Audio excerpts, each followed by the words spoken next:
Hello everybody, I'm excited today because a new range of cards have just arrived. We've already got the Christmas cards, namely a partridge in a pear tree, 2 turtle doves, 3 French hens and a peacock. There you go, don't ask me why it's a peacock, but there it is. I thought it would be nice as a Christmas card. But the new range are these ones, which is the crab gavotte, the lobster, the toucan and the swallow and almond blossom.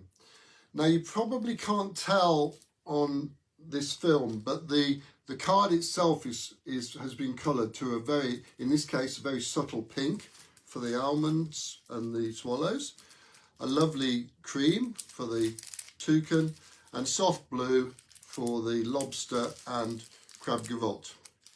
The verses appear on the back, which I'm really pleased about. Opinion is divided about my poetry, let's face it, and I don't think I'm going to make poet laureate yet, but I like them.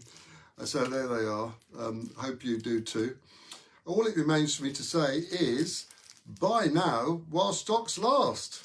And that's not true either, because if I sell out, I'll just get some more printed, won't I?